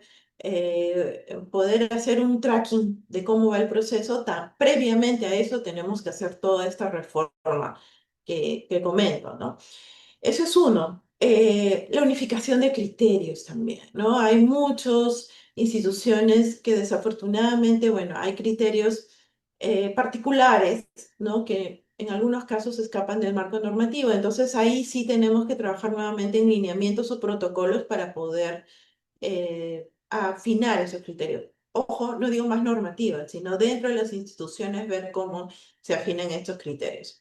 Y hablando dentro de las instituciones, lo que también se mencionó en este panel es el fortalecimiento institucional, ¿no? Muchas veces tenemos funcionarios públicos de mucha carrera, valiosísimos, increíblemente valiosos, ¿no? Que tenemos que seguir fortaleciendo sus capacidades, porque mientras la industria minera va en ascenso en nuevas tecnologías, nuestros expertos también tienen que andar en nuevas tecnologías para que al momento que llegue un proyecto de evaluación, eso sea más rápido de evaluar y no cuestionen algo que por ahí no pueden entender. Entonces, ese es otro proceso que también estamos intentando fortalecer para mejorar la evaluación de nuestros proyectos, ¿no? Otra idea interesante que también se está evaluando es la de tener o analizar las zonas económicas mineras, digamos, ¿no? Si ya sabemos que en ciertas zonas existen naturalmente proyectos mineros, ¿no? Bueno, eso debería facilitar los estudios de impacto ambiental, debería facilitar también algunos permisos, ¿no? Entonces ahí ver también cómo se puede analizar no por proyectos, sino por zonas. Ese es otro de los temas, ¿no? Y bueno, lo que ya mencioné es el tema de evitar la duplicidad de opiniones y de funciones, ¿no? Y también de tener plazos vinculantes, ¿no? En muchos casos, bueno, si bien es cierto, hay el silencio administrativo positivo, tenemos que reforzar un poco más esta medida, ¿no? Porque tampoco podemos parar proyectos porque a veces no tenemos todo el tiempo que se necesita para poder evaluarlos, ¿no? Ahí tenemos que fortalecerlo en algunos procesos. Quizás no en todos, pero sí hay una gran mayoría de procesos que podrían entrar a este silencio positivo, ¿no? Diría que de manera general, algunas de las medidas que se podrían seguir desarrollando, estudiando, implementando para poder avanzar en dar que salgan a la luz, que desarrollen, que ya puedan implementarse todos en nuestra cartera, ¿no? Y como hablaba Gabriela, no solamente los brownfields, sino también ver qué nuevas oportunidades le damos a los inversionistas para poder seguir explotando proyectos en Perú, ¿no? Eso es lo que podría decir en una rápida mirada. Gracias, Patricia. No, me parece genial que puedan identificar todos estos obstáculos. Ahora lo otro es esta coordinación con otras instituciones para implementarlos, que esa es la parte difícil. Y esperamos que en el próximo gobierno pues se pueda avanzar en esos temas. Bueno, pero también además de los tiempos administrativos, sabemos que la decisión de invertir también depende mucho de las señales que perciben los inversionistas y sobre justamente ese entorno institucional, ¿no? Y con eso voy con Guillermo.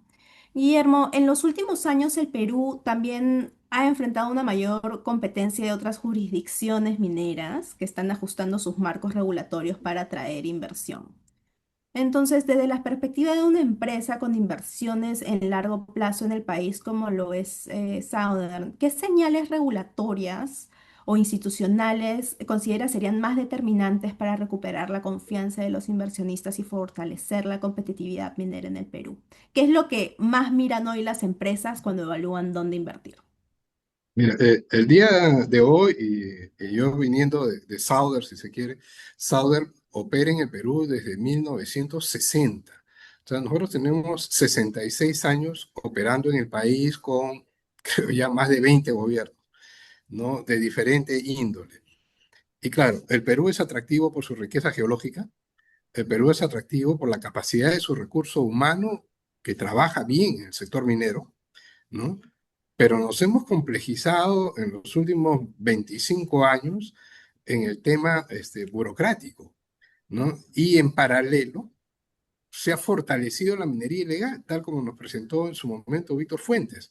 Entonces, esa realidad nos da una señal de qué es lo que debemos hacer, ¿no? Por eso yo hablo de facilitemos el ingreso de la minería formal y fortalezcamos al Estado en la supervisión.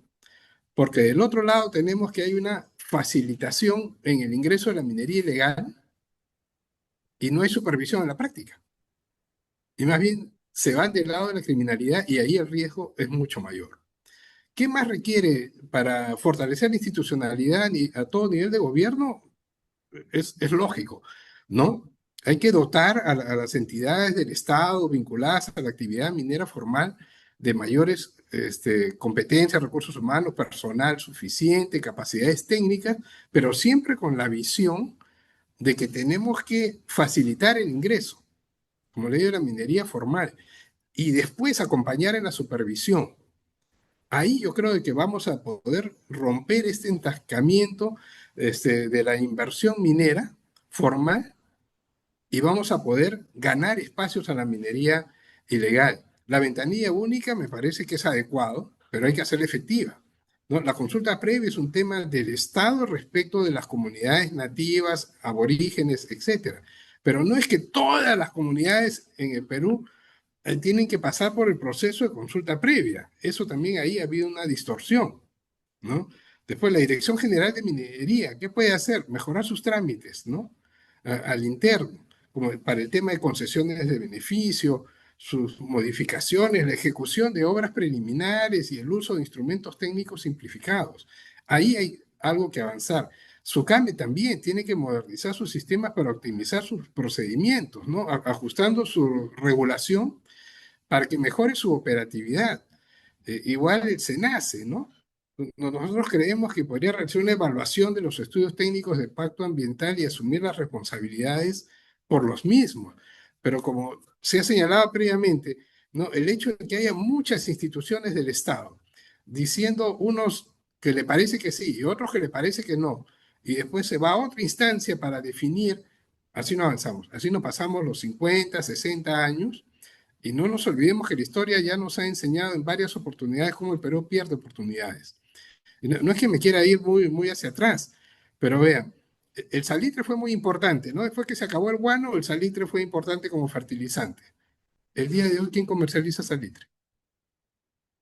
Si nosotros hoy no aprovechamos el boom del cobre, el boom del oro, el boom del litio, etcétera, nadie sabe si mañana van a dejar de tener un valor económico relevante y se van a quedar enterrados en el subsuelo. Y los únicos que van a haber aprovechado esta ola va a ser la minería ilegal, de la mano de la criminalidad y no vamos a haber fortalecido el Estado con ingresos formales, con autoridades que tengan una visión de desarrollo del país para que fortalezcamos a nuestros recursos humanos, que al final son lo único sostenible que hay en una sociedad. El talento de las personas es lo que hace sostenible y no las cosas materiales. Por eso es que requerimos más recursos para fortalecer la educación básica, fortalecer la educación superior, generar científicos que se dediquen a la innovación, a proponer cosas nuevas. Eso es lo sostenible. Pero tenemos que tener esa visión de que la minería es un instrumento para alcanzar eso otro, ese bienestar social colectivo. Y no es simplemente hacer minería por hacer minería. Hacemos minería porque lo requiere el mundo y porque sacamos una ventaja económica de eso que nos favorece a todos. Esa visión tenemos que, creo, proyectarla en todo el Estado. Y por eso insisto con el tema, facilitación para que ingrese la minería formal y fortalecer la supervisión. Eso tiene que ir de la mano. Muchas gracias. Gracias, Guillermo. Sí, sin duda la minería es, como tú dices, es un medio para lograr el desarrollo y el crecimiento del país. Muchas gracias. Bueno, además del entorno regulatorio o político, muchas veces los retrasos también están relacionados con cómo se estructuran y gestionan los proyectos desde etapas tempranas, ¿no? Gabriela, desde tu experiencia acompañando proyectos de inversión, muchas veces los retrasos no responden únicamente al marco regulatorio, sino también a temas como la estructuración temprana del proyecto, la gestión de riesgos o la coordinación entre actores, ¿no? Desde esa mirada, ¿en qué etapa del desarrollo de un proyecto minero se concentran hoy los mayores riesgos y retrasos en el Perú? Y pensando hacia adelante, ¿qué cambios en la forma de planificar y gestionar los proyectos podrían ayudar a reducir estos plazos? Gracias, Daniela, por tu pregunta. Si es que nosotros tuviéramos que evaluar, digamos, el journey de este titular de proyectos, digamos, y toda esta cadena de valor, digamos, dentro de esa tubería que él tiene que pasar de 300 procedimientos, digamos, que están desconcentrados de manera intersectorial e intergubernamental, y donde yo tengo estas grandes 4 cajitas de ingeniería operacional, hídricos, digamos, permisos ambientales, permisos, digamos, de derecho superficial, etc. Digamos, en la parte de ingeniería operacional sí se concentran, digamos, y ahí viene el punto donde nosotros tendríamos que evaluar, es la permisología de alguna otra manera ha crecido como un leviatán, ¿no? Hemos perdido, digamos, un control y una capacidad crítica de entender y distinguir que la regulación no es un fin en sí mismo, es un medio para solucionar un problema público. En otros países viene la regulación, se soluciona el problema público y se elimina esa regulación del ordenamiento, porque de alguna otra manera se requiere tener reglas claras y saber cuál es este listado de reglas que sean predecibles y generen seguridad jurídica. Entonces, dentro de esa ingeniería y dentro de estas cajitas, digamos, que se miran de manera secuencial y no se miran cómo puedo yo ir avanzando, no sé, mientras que veo el tema ambiental,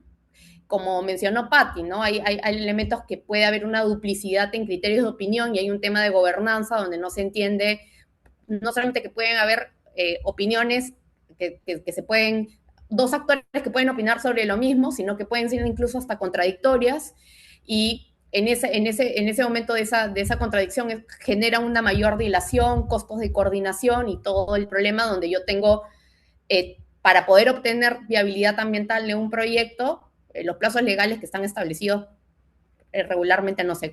Si bien se han introducido reformas que buscan una optimización de los tiempos, existe una oportunidad, digamos, de mejora aún todavía, ¿no? Entonces, claro, ingeniería, en el tema de ingeniería, en el diseño de proyecto, pues ahí es donde deberíamos de entrar nosotros a profundizar, ¿no? Porque por el lado del privado, muchas veces, de repente, no buscar optimizar costos contratando una consultora que no nos vaya a dar una información, un diseño del proyecto que nos dé mayor detalle o mayor información, porque luego vamos a estar teniendo más layers, digamos, de información y vamos a estar generando como un Frankenstein y generando todos estos, yéndonos de tumbo en tumbo, y que creo que es importante partir de un buen diseño del proyecto, ¿no?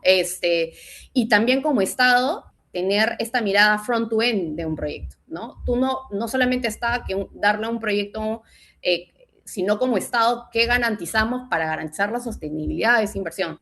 Si no hay infraestructura complementaria, si no garantizo una sostenibilidad social en un proyecto, que como Estado tengo que garantizar, porque finalmente no solamente es la operación de ese proyecto y cuál es el CAPEX y cuál es el efecto catalizador que me va a dar, sino yo también como Estado debería de ver cómo eso me conecta a mercados, cómo puedo conectarlo a un puerto, si tiene una vía o condiciones para poder transportarse. Entonces, la mirada del Estado debería de ser una mirada no solamente de garantizar la operación y ya, sino cómo miro la integralidad del mapa, ¿no? Y en esa integralidad del mapa eso tiene que partir desde un diseño. Ese es por un lado tanto del privado como del público, ¿no? Entonces, esa caja es importante, que es el diseño operacional, y en la parte de viabilidad ambiental, digamos que ya ahorita acabamos Patea ha abritado estadística acerca de ese tema. También está el tema de los derechos superficiales, hay un tema del padrón, que se tiene que, todo el tema de registral catastral es un problema de muchas trabas y muchos dolores de cabeza, que ahí viene un poco, se habla del tema de la brecha digital, que también lo mencionó Rodolfo, también sobre este tema de la trazabilidad. Hay una tarea por parte del Estado en fortalecer y reducir las brechas en temas digitales, ¿no? Y eso también viene en el tema del catastro, y hay un montón de cosas, de espacios. Si queremos pasar a una VUTME, digamos, a una ventanilla única minera, no solamente va a estar en la solución informática que demos, también vamos a tener que generar reformas dentro de nosotros en casa para que no solamente el ordenamiento jurídico esté ordenado, tengamos un stock normativo que no tenga grasa, sino que solamente nos quedemos con la regulación que genera valor, y la regulación que genera valor y que de alguna u otra manera en la actualidad ya no sabemos por qué ni siquiera está, porque si tú le preguntas a muchos funcionarios cuál es el stock normativo, ni siquiera tenemos claridad de cuánto es este stock normativo y hemos perdido control de ese stock normativo. Es necesario ordenarlo, quitarle la grasa, y a partir de quitar la grasa establecer bien esa gobernanza, de dónde es eficaz poner el control, pasar y migrar a un tema de riesgos, ¿no? Y eso viene con todas estas cajitas de regulación sectorial, digamos, que tenemos, no desde una mirada asilada, sino desde una mirada que acompaña el seguimiento de un proyecto, ¿no? Entonces, ¿qué podemos hacerlo? No de manera secuencial, sino que lo podemos ir haciendo paralelo, y cómo ese insumo de información me puede ir permitiendo gestionando otras autorizaciones o otros permisos, pero no tener, si todos miramos de una manera de cada uno su cajita y no miramos cómo ese proyecto, el front to end de ese proyecto y cómo ese proyecto se viabiliza, pues vamos a seguir cada uno viendo su feudo y no mirar una mirada de orientación a resultados, ¿no? Entonces, eso viene con autorización ambiental, temas también en participación ciudadana, estamos hablando de derechos de consulta previa, cuestionarnos también si en la actualidad esta regulación de consulta previa ha logrado los objetivos. Es necesario hacer evaluaciones ex post de la regulación que tenemos. En la actualidad no tenemos reglamento, es muy discrecional qué entendemos por un derecho colectivo. Finalmente, ¿qué hemos evaluado en la práctica? ¿Realmente ha resarcido derechos colectivos o ha generado expectativas o ha sido una forma de generar una bomba de tiempo también para conflictos? Entonces, ¿qué es lo que queremos tutelar? Entonces, como Estado, tenemos que también evaluarnos si el diseño, los marcos normativos, las herramientas han cumplido el efecto primigenio que la generó. Si no, entonces revisémosla, evaluémosla para poder realmente compatibilizar cómo el desarrollo de esa actividad minera realmente pues no genera conflicto con determinados derechos o se ejercen en una armonía de determinados bienes jurídicos, ¿no? Entonces, eso viene también con el tema de derechos colectivos, digamos, y cuál podrían ser estrategias miradas desde corredor económico, de cómo podemos lograr, si tenemos a titulares de mineros, no sé, pues en el corredor sur, tenemos mirarlo no desde bloques asilados, sino bloques de corredores económicos que me lleve el mineral a un puerto. Eso es con respecto. Licencias hídricas, también revisar el tema de licencias hídricas, hay mucha experiencia comparada, digamos, en aprovechamiento hídrico, digamos, la tecnología nos permite, hay nuevas soluciones tecnológicas que nos permite ver que no necesariamente lo que estamos requiriendo o esa información nos va a nutrir para una toma de decisión. O sea, muchas veces esos permisos se generan nuevamente, incurrimos en un populismo legal de mostrar el que estamos solucionando un problema, pero no solucionamos un problema, sino es una muestra, una evidencia, que estamos hands-on en un problema, o también de alguna u otra manera no es el problema que estamos pensando es peor que el problema en sí mismo, y estamos sobreregulando y acorsetando un sistema. Entonces, cada una de estas cajitas deben de ser revisadas, que son los puntos de dolor en la actualidad del titular del proyecto, que no solamente está cómo me garantizas que los permisos sean obtenidos en tiempo y que haya una predictibilidad y que yo tenga una contraparte en el Estado de un funcionario que ejerza su función, pero con criterio, con objetivos institucionales. También tener infraestructura complementaria, que un Estado de Derecho que funcione y que me garantice la sostenibilidad jurídica y social, ¿no? De mi proyecto, ¿no? Entonces son estos puntos de dolor que ya no solamente está el tema de permisos y cómo esa eficacia normativa cae, sino también va a estar de todos estos elementos que configuran que realmente el delivery de la inversión, ¿no? Gracias. No, gracias, Gabriela. En verdad, varios puntos identificados ahí. Creo que de esta conversación han salido ideas muy importantes y les agradezco a todos. Identificó algunas, igual luego vamos a hacer una suerte de resumen de todo esto y socializarlo, pero lo que he identificado es, uno, la necesidad de mejorar la coordinación del Estado, mejorar la capacidad también de los funcionarios de la mano justamente en estos temas de innovación y digitales, a medida también que el sector minero se innova. Fortalecer la predictibilidad regulatoria, también mejorar la planificación y gestión temprana de proyectos, analizando justamente estos impactos, ¿no? Del marco normativo, regulatorio y evaluarlas si realmente son efectivas, ¿no? Lo que mencionaba Guillermo, tener la visión y dirección para facilitar las inversiones y la operatividad del sector formal y no dejar la cancha para que los ilegales aprovechen este boom de minerales, ¿no? Que no sabemos realmente cuándo va a acabar. Y bueno, nada, los dejo con la idea de que somos un país minero. La minería formal, responsable, sostenible es un motor de crecimiento y desarrollo que es fundamental para el país. Con eso me despido. Muchas gracias a todos los panelistas. Gracias a la audiencia, gracias a ustedes por participar en este seminario. Los esperamos en los próximos. Gracias a todos por su tiempo. Vamos con los reels de nuestros auspiciadores. Muchas gracias.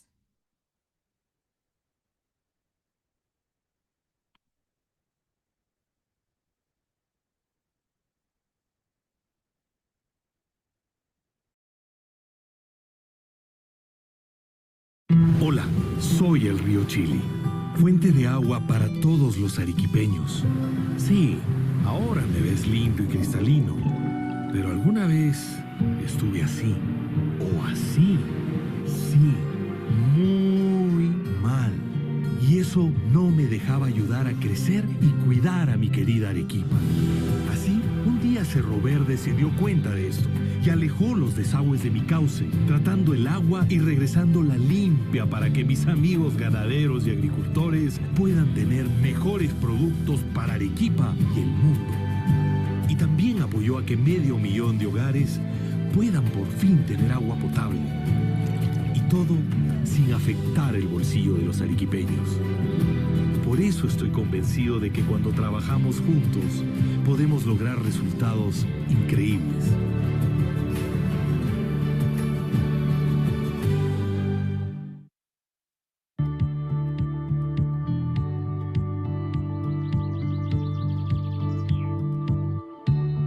Desde que amanece, nos levantamos con optimismo y motivación, porque conformamos la gran familia poderosa. Hacemos crecer la región y el país, transformando la riqueza mineral en oportunidades de desarrollo. En Poderosa, Nos sentimos orgullosos de pertenecer a una sólida empresa y tenemos una sólida cultura de seguridad que nos permite regresar a casa con nuestras familias. Cada día fomentamos la innovación. Nuestros equipos de mejora desarrollan proyectos que han sido reconocidos y premiados. Somos una empresa responsable y nuestras operaciones son sostenibles y en equilibrio con nuestro entorno. Generamos valor para las comunidades con las que interactuamos. Aportamos para mejorar la educación, salud, saneamiento y desarrollo productivo del distrito de Patás y la región. Nos relacionamos con transparencia y buscamos ser un buen vecino. Mantenemos un ambiente libre de contaminación, implementamos buenas prácticas de economía circular y estamos enfocados en reducir nuestra huella de carbono. Desde nuestras oficinas administrativas y de la operación minera, en Poderosa somos mineros de corazón.